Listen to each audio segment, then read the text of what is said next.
नमस्कार दोस्तों, स्वागत है आपका संजीव हिस्ट्री पॉइंट में।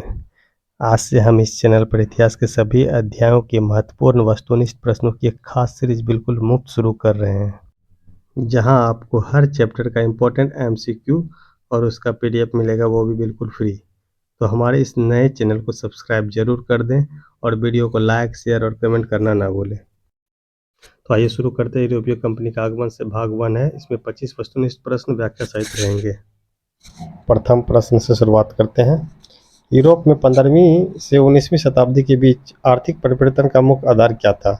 ऑप्शन सी इसका आंसर है प्रौद्योगिकी का विकास। व्याख्या देखते हैं। इस समय यूरोप में कृषि और उद्योग, विशेषकर विनिर्माण में नई तकनीक का उपयोग हुआ। मशीनों और उत्पादन के नए तरीकों से उत्पादन बढ़ा। उत्पादन बढ़ने से व्यापार और बाजार का विस्तार हुआ।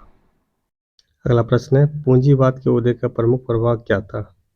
इसका ऑप्शन बी आंसर होगा सामंतवादी व्यवस्था का पतन। व्याख्या, सामंतवादी व्यवस्था में जमीन का महत्व था, लेकिन पूंजीवाद में पैसा, कैपिटल और व्यापार महत्वपूर्ण हो गया। जमींदार की जगह व्यापारी और उद्योगपति मजबूत हुए। अगला प्रश्न है, पूंजीवाद की मूल विशेषता क्या है? ऑप्शन सी लाभ और प्रतियोगिता इसका आंसर होगा। व्याख्या देखते हैं। पूंजीवाद में हर व्यक्ति या कंपनी ज़्यादा से ज़्यादा लाभ कमाना चाहता है। बाजार में प्रतिस्पर्धा होती है, इसी से विस्तार की आवश्यकता पैदा होती है। अगला प्रश्न, यूरोपियों के विस्तार का मुख्य कारण क्या था? ऑप्शन सी इसका आंसर होगा कच्चे माल और बाजार की खोज। उद्योग के लिए कच्चा माल चाहिए, उत्पादन बेचने के लिए नया बाजार चाहिए। इसी कारण यूरोपियों ने एशिया और अफ्रीका की ओर रुख किया था। अगला प्रश्न, मार्को पोलो का महत्व किस कारण से है? ऑप्शन बी इसका आंसर होगा उसने चीन की यात्रा कर पूर्व की समृद्धि का वर्णन किया। व्याख्या देखते हैं। मार्को पोलो जो 1254 से 1324 के बीच चीन की यात्रा की और वहां की संपन्नता का वर्णन किया। इससे यूरोपियों में पूर्व के प्रति लालच और आकर्षण बढ़ा। अगला प्रश्न, मध्यकाल में इटली का व्यापार में प्रभुत्व क्यों था?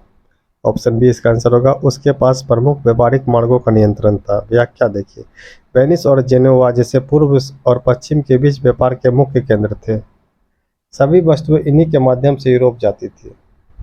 अगला प्रश्न है, अलेक्जेंड्रिया का महत्व क्या था? ऑप्शन सी इसका आंसर होगा व्यापारिक केंद्र। व्याख्या देखते हैं। लाल सागर के माध्यम से सामान मिस्र के अलेक्जेंड्रिया लाया जाता था, फिर वहां से यूरोप भेजा जाता था। अगला प्रश्न, पुनर्जागरण का उद्गम स्थल कौन था? Option C Italy. इटली में व्यापारिक समृद्धि थी। यहाँ कला, साहित्य और विज्ञान का पूर्ण जन्म हुआ था। अगला प्रश्न, पुनर्जागरण का समाज पर क्या प्रभाव पड़ा? आंसर होगा नए मध्य वर्ग का उदय हुआ। व्याख्या देखिए। व्यापारी, बैंकर, व्यवसायी, ये नया मध्य वर्ग बना। ये लोग समाज और राजनीतिक में प्रभावशाली बने। अगला प्रश्न, यूरोपीय देशों ने नए समुद्री मार्ग क्यों खोजे? ऑप्शन सी इसका आंसर है इटली के एकाधिकार को समाप्त करने के लिए। व्याख्या देखते हैं। इटली के कारण अन्य देशों को व्यापार में कम लाभ मिल रहा था, इसलिए वे सीधे भारत और एशिया पहुंचना चाहते थे।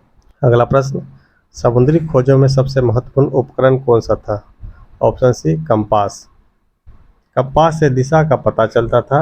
इससे समुद्र में यात्रा सुरक्षित और संभव हो जाती थी। अगला प्रश्न है, सुएज नहर उस समय क्यों उपयोग में नहीं थी? ऑप्शन सी इसका आंसर होगा क्योंकि अभी बनी ही नहीं थी। उस समय जहाज़ों को लंबा रास्ता लेना पड़ता था। सुएज नहर बाद में बनी। अगला प्रश्न, यूरोपियों के भारत आने का प्रमुख उद्देश्य क्या था? ऑप्शन सी इसका आंसर होगा व्यापार और धन। व्याख्या देखते हैं। भारत मसालों, वस्त्र और संपदा के लिए प्रसिद्ध था, इसलिए यूरोपियों ने यहाँ आना शुरू किया। अगला प्रश्न है, पुनर्जागरण का मुख्य क्षेत्र क्या था? ऑप्शन सी इसका आंसर है कला और साहित्य। व्याख्या देखते हैं। चित्रकला, मूर्तिकला, साहित्य, विज्ञान सभी में विकास हुआ। अगला प्रश्न है, पूंजीवाद के विस्तार का अंतिम परिणाम क्या हुआ? ऑप्शन सी इसका आंसर है विश्वव्यापी विस्तार। व्याख्या, पूंजीवाद को लगातार विस्तार चाहिए होता था, इसलिए यूरोपियों ने पूरी दुनिया में व्यापार फैलाया। अगला प्रश्न है, यूरोप में उत्पादन वृद्धि का सीधा प्रभाव किस पर पड़ा? आंसर होगा सी व्यापार और बाजार का विस्तार। जब उत्पादन बढ़ा तो वस्तुएं अधिक बनने लगी। इन वस्तुओं को बेचने के लिए नए बाजार की आवश्यकता हुई। परिणाम स्वरूप व्यापार और बाजार का तेजी से विस्तार हुआ। अगला प्रश्न है, पूंजीवाद के विकास के लिए सबसे आवश्यक तत्व क्या था? ऑप्शन सी आंसर होगा निवेश। व्याख्या, पूंजीवाद में पूंजी जिसे कैपिटल या निवेश कहते हैं सबसे महत्वपूर्ण होता है। पैसा लगाकर उत्पादन किया जाता है, फिर उसे लाभ कमाया जाता है। अगला प्रश्न है, यूरोपियों के लिए पूर्व का क्या महत्व था?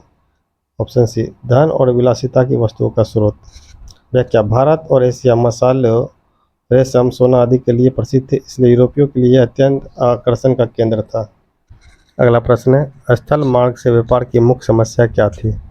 ऑप्शन बी इसका आंसर है अधिक कर और मध्यस्थों का नियंत्रण। व्याख्या देखिए, व्यापार पर कई राज्यों से होकर गुजरता था, हर जगह कर देना पड़ता था, बीच में बिचौलियों भी होते थे, इससे व्यापार महंगा और कठिन हो जाता था। अगला प्रश्न है, समुद्री मार्ग खोजने का सबसे बड़ा लाभ क्या था? सीधा और सस्ता व्यापार संभव हुआ। व्याख्या देखते, समुद्री मार्ग से सीधे एशिया पहुंचना संभव हुआ, बिचौलिए हट गए, लागत कम हुई और लाभ बढ़ गया।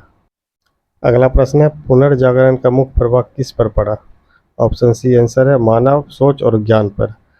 व्याख्या देखते हैं, पुनर्जागरण ने लोगों को तर्क, विज्ञान और ज्ञान की ओर प्रेरित किया, अंधविश्वास कम हुआ, नई सोच का विकास हुआ। अगला प्रश्न है, यूरोप में मध्य वर्ग के उदय का मुख्य कारण क्या था? ऑप्शन सी, व्यापार और उद्योग का विकास। व्याख्या, व्यापारी, बैंकर, उद्योगपति अमीर बने, यही नया मध्यम वर्ग बना जो समाज में प्रभावशाली हुआ। अगला प्रश्न है, भौगोलिक खोजों को बढ़ावा किसने दिया? ऑप्शन सी आंसर है राजा और शासकों की वित्तीय सहायता ने। व्याख्या, राजाओं ने खोजकर्ताओं को पैसा दिया, इससे समुद्री यात्राएं संभव हुई। अगला प्रश्न है, नक्शा निर्माण का क्या महत्व था? ऑप्शन सी इसका आंसर होगा समुद्री यात्रा को आसान बनाने के लिए जरूरी था। व्याख्या, सही नक्शे से समुद्री रास्ते स्पष्ट हुए, यात्रा सुरक्षित और आसानी बनी।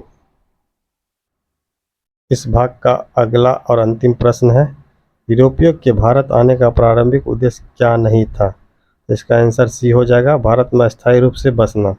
शुरुआत में यूरोपियों का उद्देश्य केवल व्यापार था, बाद में उन्होंने राजनीतिक नियंत्रण और शासन शुरू किया था। तो दोस्तों, आज पहली वीडियो में 25 प्रश्न हैं।